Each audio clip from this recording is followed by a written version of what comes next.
Mic check. Oh, microphone. Microphone. Hello. Testing. Test, test. Test, test. There we go. Hey, what do you know?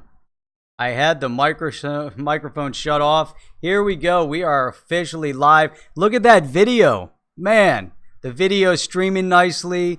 My CPU is working the way it needs to work. Reboot.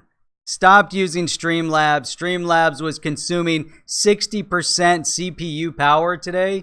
I'm back onto the old, true, trusty OBS, down under 20% usage on the CPU.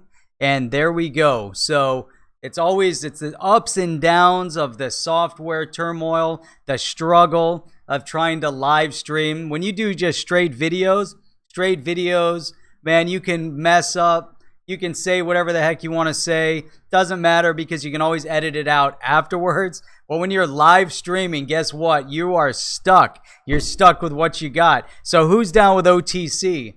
Today it should be who's down with OBS, because OBS is working and we're good to go. Watch out. That's right. So anyhow, we are going to cover some interesting topics tonight. I wanted to share my screen over here, but I'm afraid with OBS, I'm going to have to test this out later. But I'm afraid to switch scenes, because if I switch scenes, that was the issue that I was having with OBS before. There's a bug in the OBS software somehow, and now there's a bug in the Streamlabs. So what can you do? So well, let's ask this one more time. Who's down with OTC? That's what I want to know. Look at that. OTS and OTC. There we go. Ahmed Ali misses Windows. Windows XP, man, you know what? Windows XP, by far the best Windows platform probably ever made. Windows 7 actually wasn't so bad, but between Windows XP and Windows 7, how many iterations of Windows were they? They all sucked.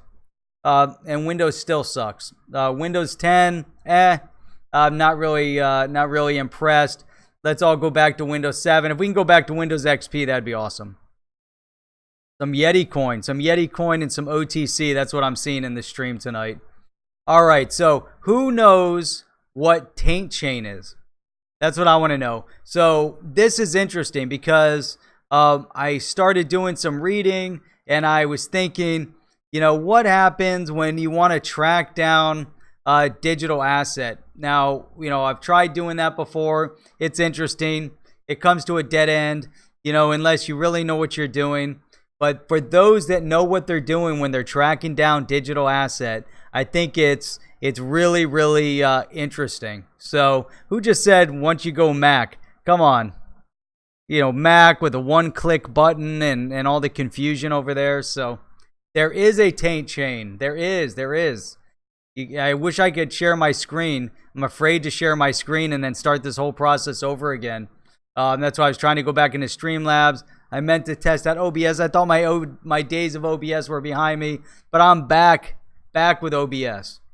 So let's take it. Let's start from the top because I think this is interesting. I think you guys will get a kick out of it. I definitely got a kick out of it. That was 20 years ago. Oh, see, that was the last time I used a Mac. Was that like the man? I remember some of my buddies had the what was it? The Apple IIc. Before the Macintosh. Remember the Apple was the Apple IIc, the Apple IIce, or Apple II, something like that. That was back in the day when I had a Commodore 64. So, all right. So the whole purpose of this, I started looking at fraud and theft on blockchain, and then as I was clicking around, oh, there aren't buttons anymore. Oh, so I don't even know how you would even access anything with a mouse. You got to be able to click something with your mouse.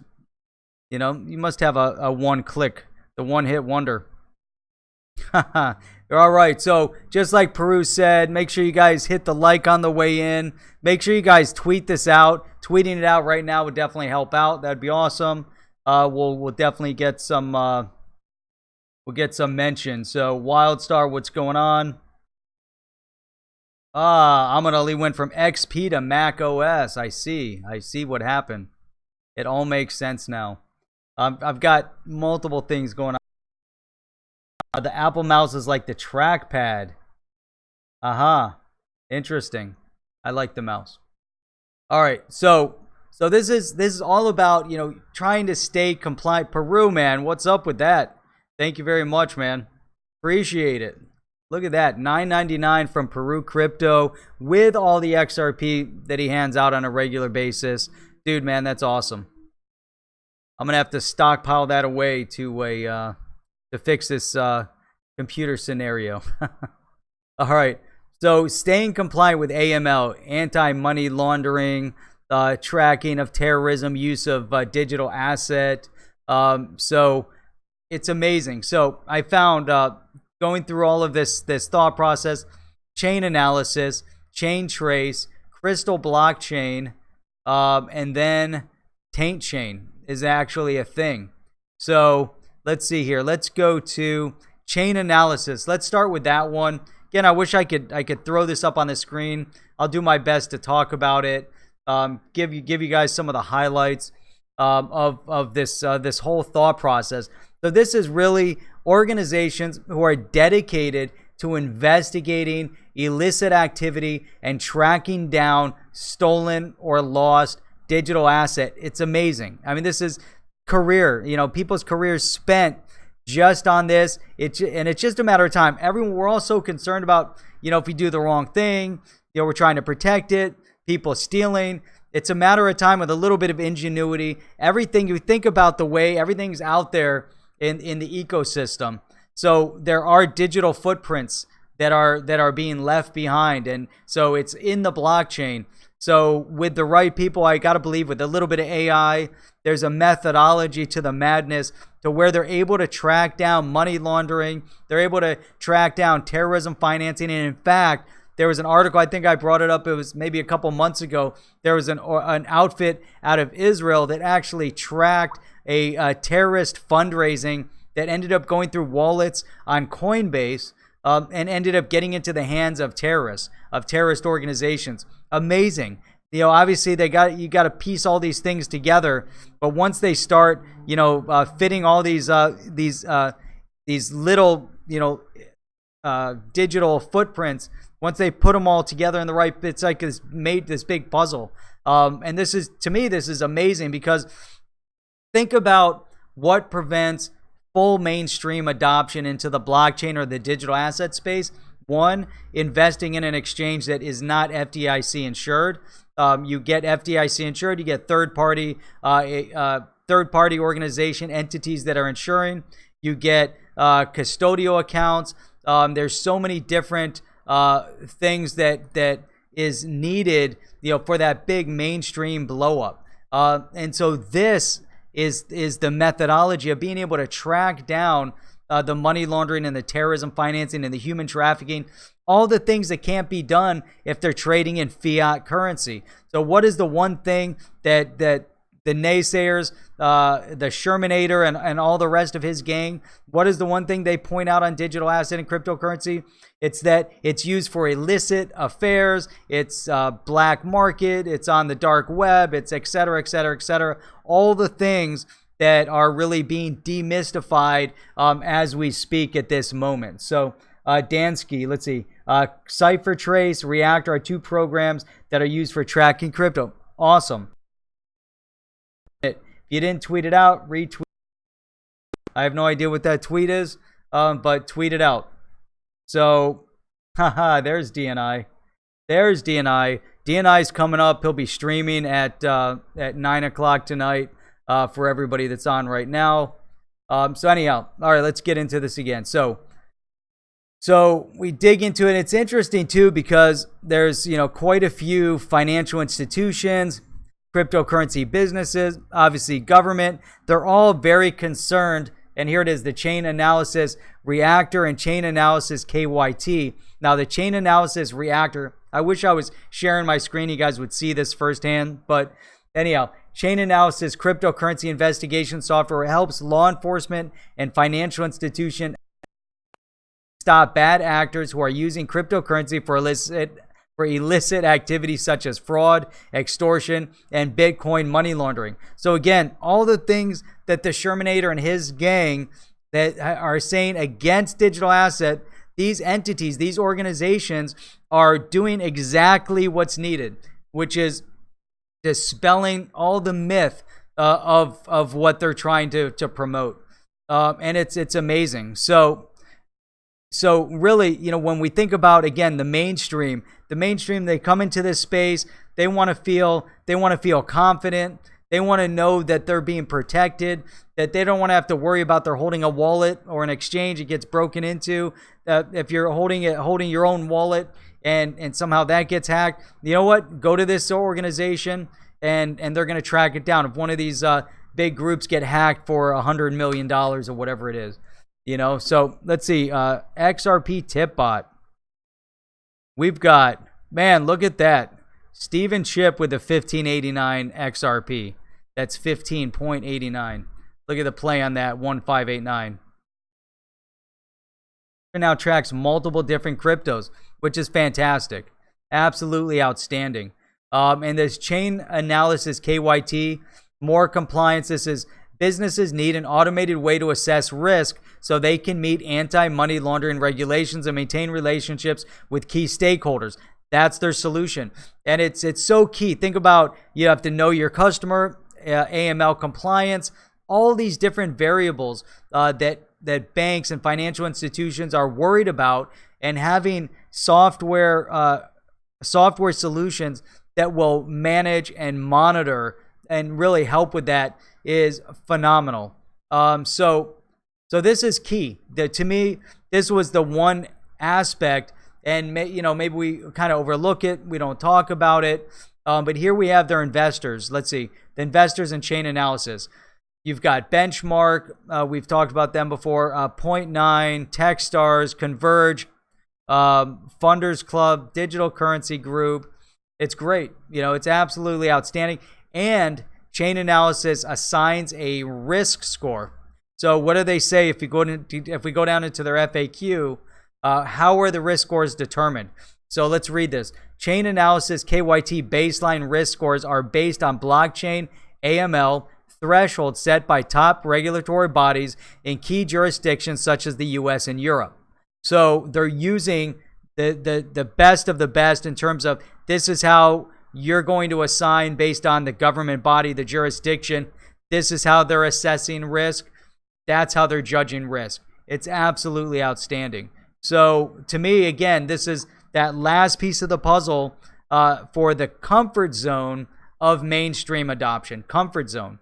And then we get into, let me see, then you've got CipherTrace. I think, Dan, did you bring up CipherTrace? I think you brought it up.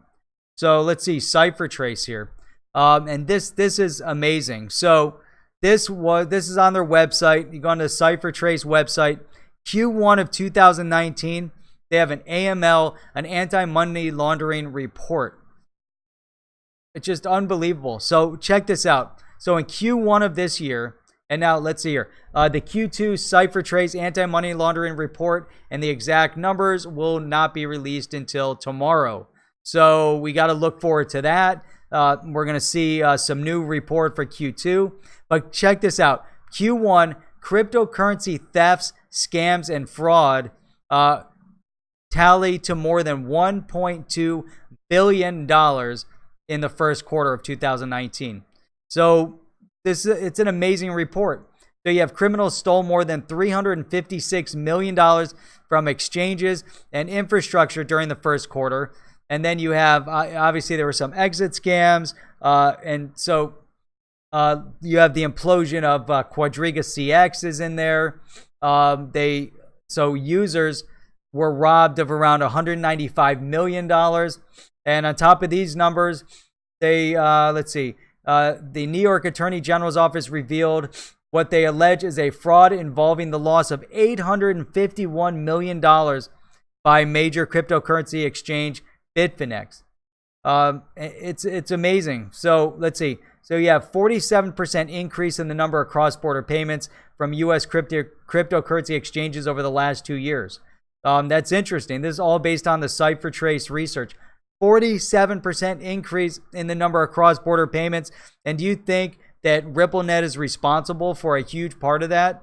obviously, you know, and obviously there's a lot more to come, but that is amazing. So you've got an increase, a 47% increase in the last 2 years. That's going to keep going up and up and up, you know. So now they have here, let's see, just interesting information on CipherTrace. An analysis of 164 million BTC transactions, 164 million transactions of Bitcoin revealed that cross-border payments from U.S. exchanges to offshore exchanges increased from 45% from the 12 months ending Q1 2017 to 66% in the 12 months ending Q1 of 2019. It's amazing. Let's see. This is significant because according to the International Consortium of Investigative Journalists, $8.7 trillion or 11.5% of the world's wealth is hidden offshore, offshore somewhere. So if it's the world's wealth, what does that mean? Like on the moon or something, offshore from the world? But this is just really, really impressive when you see this ramp up in cross-border payments percentage-wise. But this is, let's say, cross-border BTC payments. This is from U.S. exchanges to offshore exchanges, increased by 46%. Amazing. I mean, there's just so much happening in this space, and we're just seeing the ramp up. So obviously, with the ramp up of cross-border payment, the ramp up of utility of digital asset, the inclusion into mainstream, you're always going to have a bad element. And the government's always going to try to paint everything rosy, that it's the new technology that's responsible. And if you just curb the new technology, you're not going to have the crime. And it's just a bunch of BS. So there's always going to be bad actors. Criminals are going to commit crimes. It doesn't matter, if you try to regulate and over-regulate, I should say, whether it's not allowing people to use digital assets or, taking away firearms from citizens. The bad actors are always going to commit fraud. They're going to steal. They're going to use fiat currency or digital asset for illicit affairs. And a criminal will always get a weapon regardless of what the laws are. And that's been proven time and time again. And so it's amazing. But we have to be aware of it. So the fact that we know that crime is evolving and expanding, it's amazing. So, it really, again, for mainstream, we really have to think about what's going to increase that comfort zone for the mainstream. What's going to be important for mainstream adoption. Now, it doesn't do any good because, here's the next paragraph that they have here.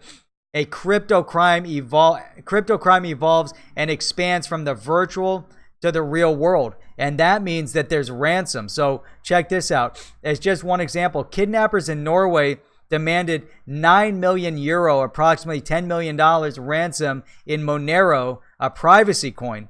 So this is interesting. Now these trackers need to be able to find a mechanism to then track these privacy coins. Now a billionaire's wife was held for ransom according to this, and I don't know if this old, new, whatever, who has not yet been returned. I don't know what the heck. Let me see. The previous year's crypto crime spree was dominated by major external exchanges hacks around the globe, with the biggest occurring in Q1 2018, the first quarter of this year.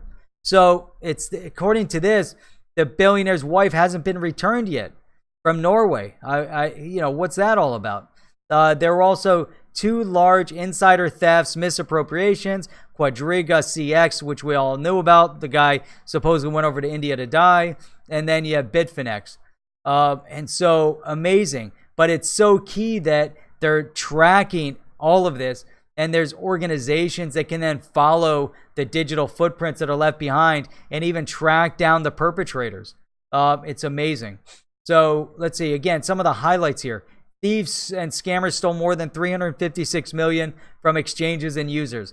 Customers in Canada suffer a loss of $195 million. And then we have here, on March 26, New York Attorney General Office brought suit against the parent company of Bitfinex and Tether. And it's just on and on and on. Let's see.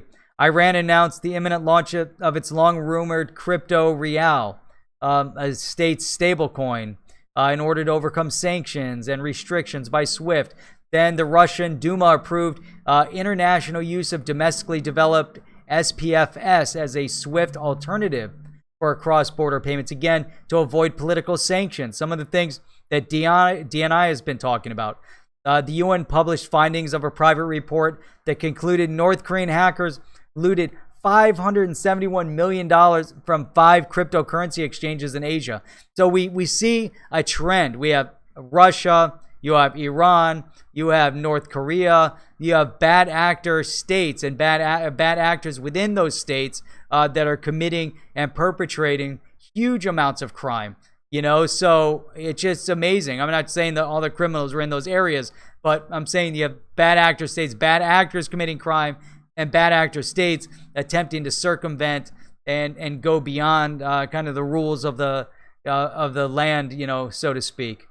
It's just amazing, just really, really amazing. And then the next one here that I wanted to pull up here. Let me see if I can get to it. Use necessary cookies only. All right. Let's see if this is interesting. What was this one? Crystal Clear Crypto Compliance.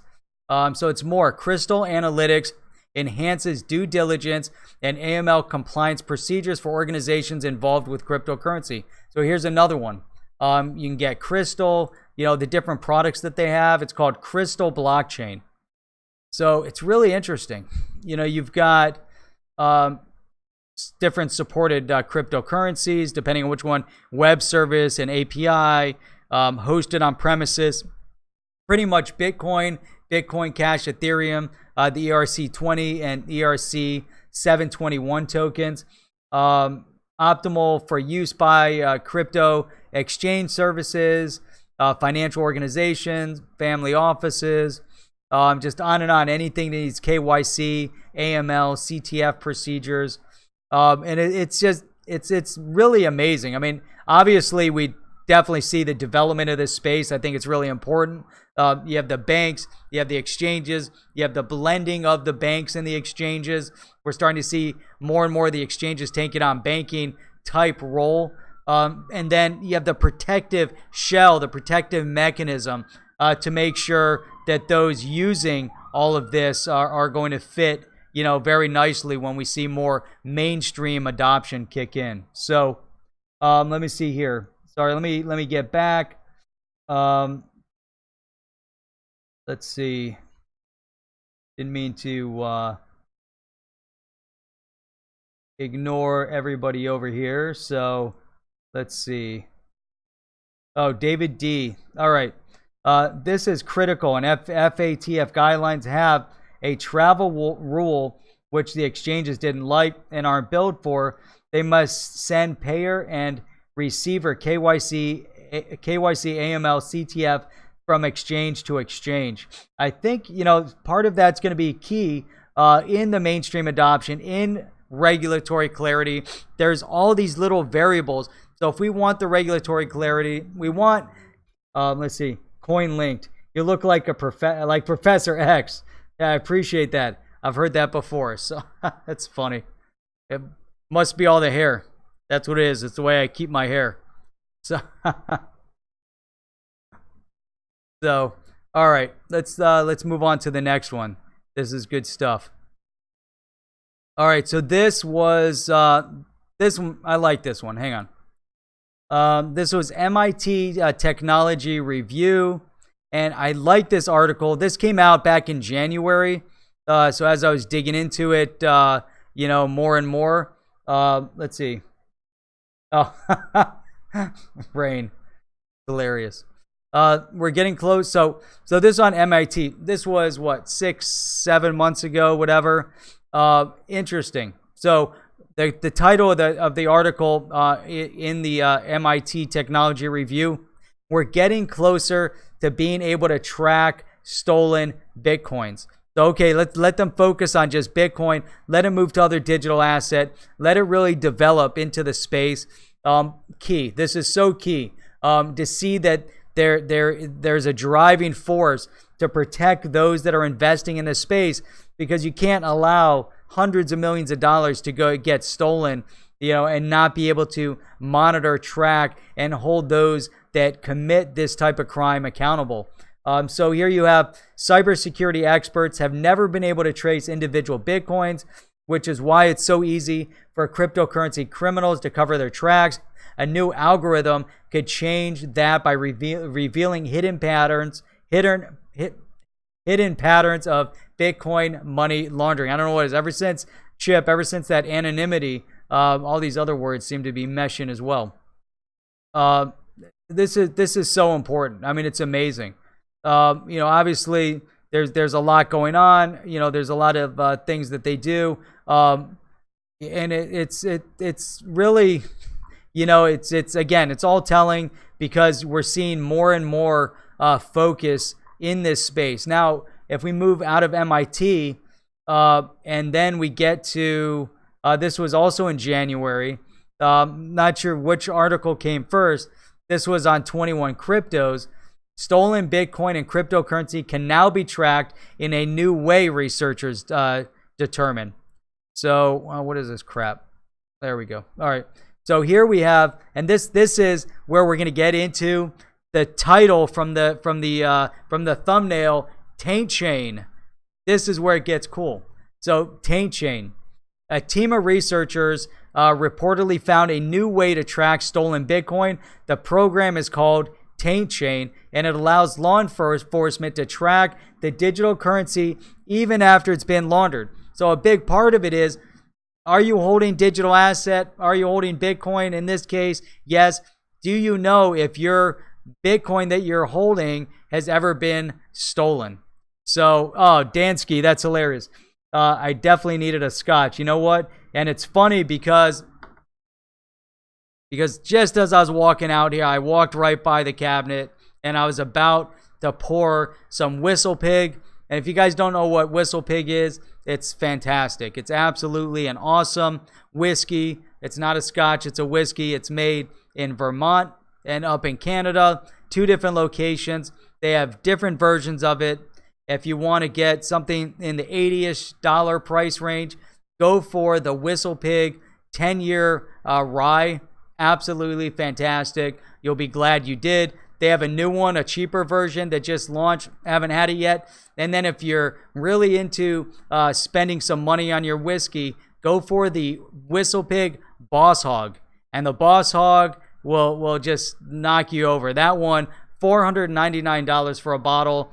So you might want to wait a little bit on that one. Whistle Pig. Absolutely fantastic. So, all right, let's see here. Let's see. Hang on. Let me look at this one. I can actually read this one. Taint. Tainted BTC. That's right. We want newly mined BTC because you don't want it to be tainted, and you don't want to think that, oh, my BTC came, it was, held and laundered. It was part of the laundering scheme of whatever. So that's kind of silly, but anyhow. Yeah, hang on. Yo, what's up, Edward? Glad to see you on. So we are in the Taint. So this is interesting too because, so the way they created this. So TAINTCHAIN was actually created by researchers from the University of Cambridge, and it's based on 19th century UK law that established the first in, first out principle upon which many cryptocurrency launderers reportedly operate. This is from their article. Let's see. So let me get down. Okay, blah, blah, blah. Let's see. This article is interesting. Though distributed ledgers allow for all transactions to be seen and traced, the assets themselves cannot be tracked because they have no serial number or individual identifiers. It says laundering has become one of the most common ways of hiding stolen cryptocurrency. According to the research team, which is comprised of Ross Anderson, Ilya Shumalov, and Mansour Ahmed, TAINTCHAIN is based on the FIFO principle, which stipulates that when funds are withdrawn from a collective account, the first person to have paid in is the first person to be paid out. All right, I don't know. This is obviously they have an algorithm and it makes a lot of sense. And they've obviously been able to use it. So let's see. Such a doesn't. Okay, so this is the article. The article kind of ends there. Interesting what their thought process is, and then we get into it. Again, I wish I was putting this up on the screen. It would make a lot more sense. But Taint Chain. So if you look it up, if you look up the Taint Chain, what is Taint Chain? That's what we want to know. So it's a new approach to tracking stolen Bitcoins through the blockchain. Amazing. So they say our mechanism is not only the proper way to track stolen cryptocurrency according to law, but it's extremely fast. And this is interesting. So their methodology was peer-reviewed, was presented at the Security Protocol Workshop in 2018. They have a paper called Making Bitcoin Legal. And I think it's pretty amazing. You can go onto their website, find out. And then now this is where it gets interesting too, because when can I finally trace the heritage, to your point, people wanting new BTC, when can I finally trace the heritage of my precious Bitcoin?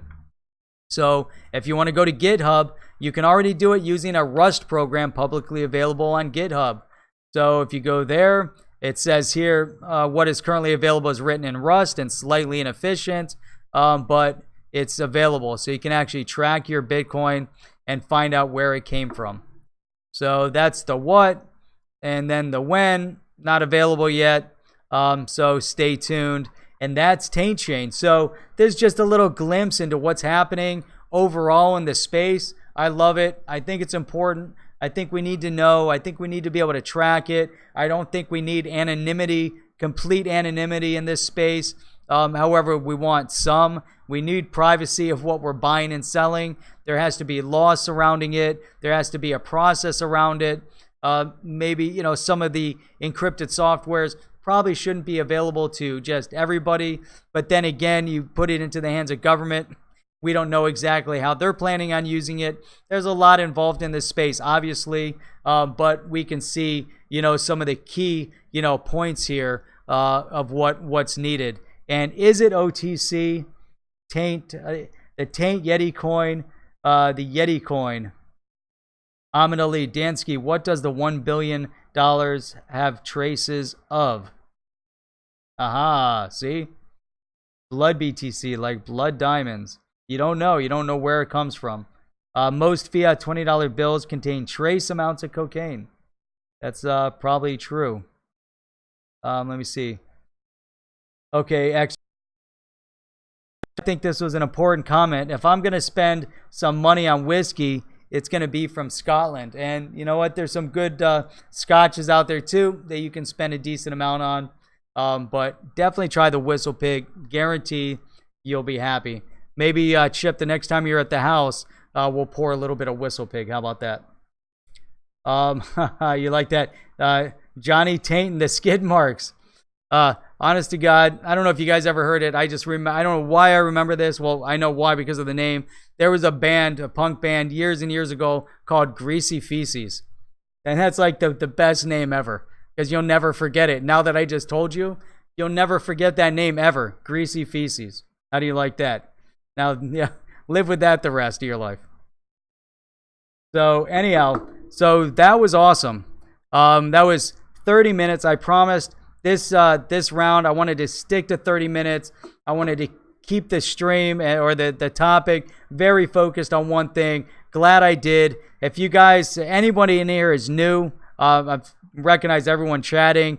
If you're new, make sure you subscribe. If you've subscribed and you haven't hit the bell notifier yet, make sure you hit the bell notifier. If you know anybody else that hasn't subscribed yet, make sure you keep poking them and let them know that they too need to subscribe. And of course, if you're in here and you haven't given a thumbs up yet, make sure you give a thumbs up. If you didn't like the content, give a thumbs down and then leave some comments below. So any critique, anything like that, don't just give a thumbs up. Make sure you leave some comments below as well and do it the right way. So anyhow, Bubba Shipes is new. Man, I don't know. We talk about all sorts of things that you might not be interested in, Bubba. So yeah, you might not find it stimulating or interesting. So anyhow, that's awesome. Oh yeah, let me one note before we sign off, because then it's gonna turn over to DNI, who's gonna come on at 9 p.m. OTC launch date September 1st. Stay tuned. Great things coming. You guys are gonna love it. I'm gonna check you guys out Saturday morning 8 a.m. Until then, I'm out of here.